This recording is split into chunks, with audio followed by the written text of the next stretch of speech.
What's going on, everyone? Jeremy here from The Quartering. I hope you're having a wonderful day. Now, I've given you all a few days off on The Last of Us 2 news because I know it was getting a little much. The same topic multiple times a day, every single day. Even I have my limits, and I have 87,000 videos on Brie Larson. But this is an interesting development, much like last year. 2 years ago, actually, when Captain Marvel came out and we saw Rotten Tomatoes completely change the system in which they allowed users to review movies.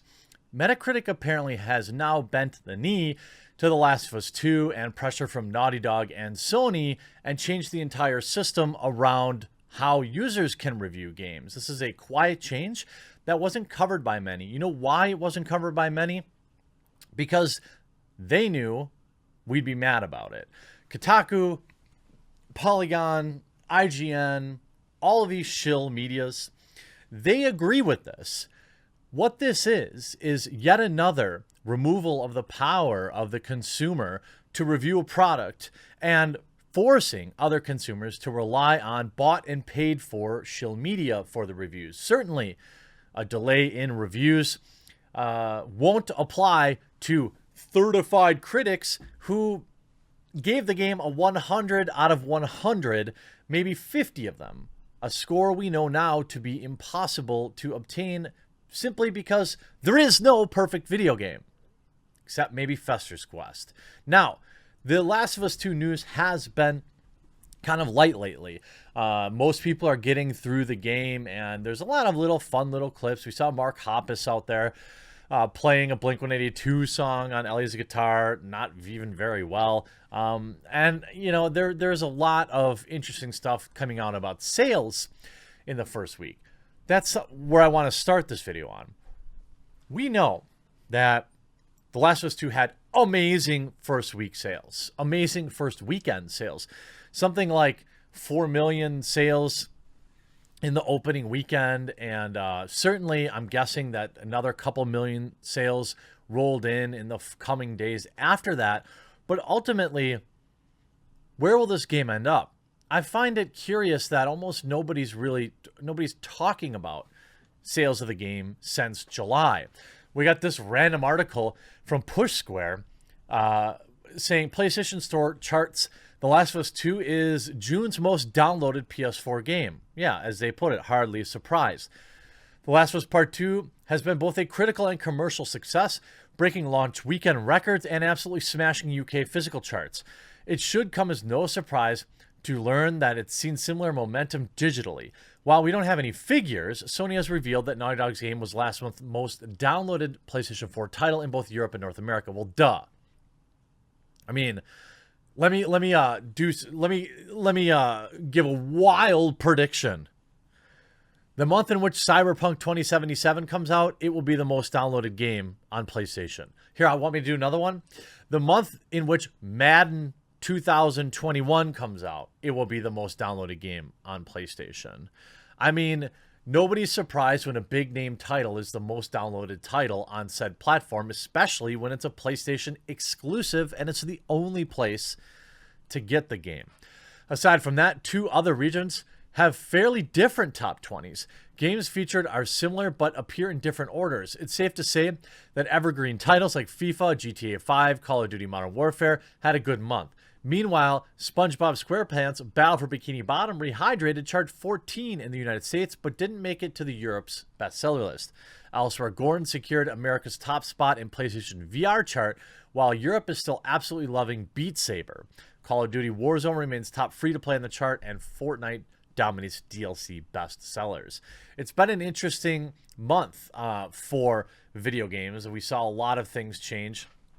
I want to check in on The Last of Us 2's Metacritic score, because this is what kind of formulates everything for the article.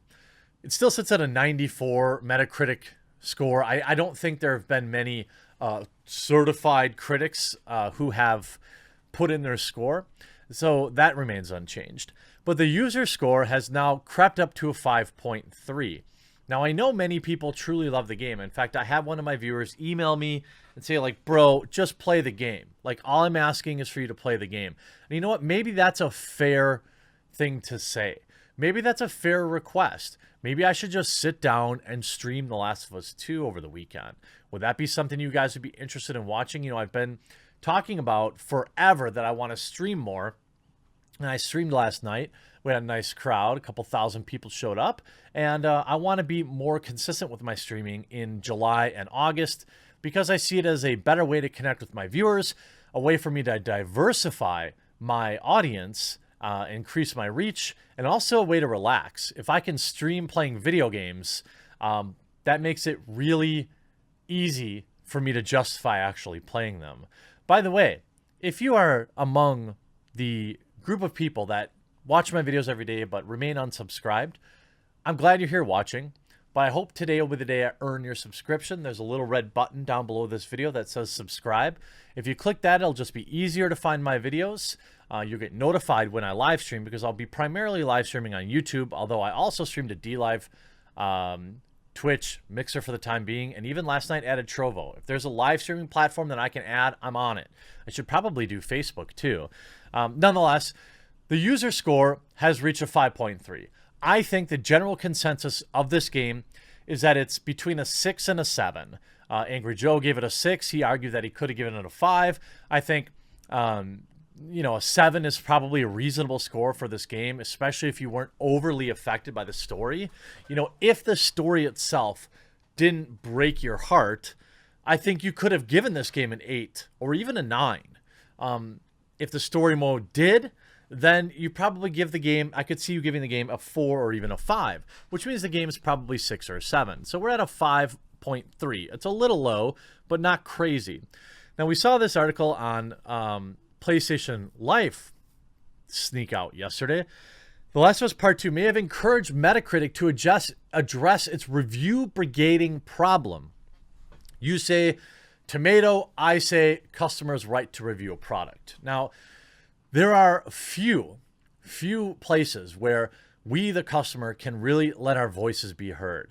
There are games like Battlefront 2 that remain, you know, less than a 1, I think, on Metacritic.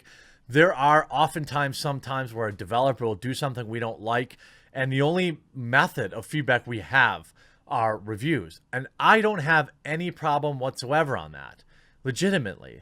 I think that if you don't want to give your customers a voice to air their grievances when they're upset with you, then you're a coward. And it would appear Metacritic is taking the same route that Rotten Tomatoes did. We saw how Rotten Tomatoes was with Rise of Skywalker reviews, where the movie sat at an 86% at every moment of its release. We knew anybody watching the review score for The Last Jedi, we could watch that and know that Rotten Tomatoes was meddling with that score. Is Metacritic headed down the same route? It appears maybe so. Review brigading has been somewhat of an issue on Metacritic for a long time. However, it arguably hit a new low once The Last of Us Part 2 released last month. Within hours of the sequel's launch, people who hadn't even played the game were overwhelming Metacritic's review scores with absurdly low scores. Yet again, another article completely ignoring all of the people that also flooded the review scores with 10s. Because if it was all people flooding it with 0s or 1s, why is the score a 5.3 now?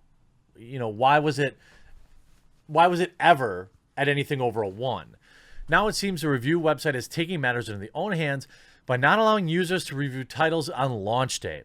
A post on Reset Era, awesome, notes that reviews for Superluminal, which just came to PS4 on July 7th, are not available at present. Quote, it says, please spend some time playing the game, reads a tag along with Superluminal Metacritic page. The note is followed by another that tells a visitor to come back to review it starting at 12 p.m. PST on July 9th. Below is a screenshot. You can see here, please spend some time playing the game, come back and reviews start tomorrow. First of all, I can tell you, this is kind of a punk move by Metacritic. Second of all, I can tell you that if a company screws up, this isn't going to stop people from letting their voices be heard. They're just going to come back tomorrow and do it. If the argument is that people saw the leaks from The Last of Us 2 months before the game released, and these people were so angry that they held on to that for months. What do you think a day is going to do? This article continues and appears to agree. Will this solve the review brigading issue? It seems unlikely. Trolls probably don't mind having to wait a few days. There certainly appears to be a step in the right direction. However, review brigading isn't all that plagues discourse surrounding The Last of Us Part 2. The title's cast and crew are subject to mean words online. Laura Bailey, who plays Abby, received stupid comments, and they've been addressed online earlier this week. Obviously, I disavow that as well, and would continue to. Look, you can not like the video game, but most of the people that work on the game have nothing to do with the decisions. And even if they did, some of the things that people said to Laura Bailey are completely unacceptable. I thought it was kind of funny that many of them were also fans of the game, but nonetheless, nothing to see here, boys. I hope you enjoyed this video. We'll talk to you again real soon.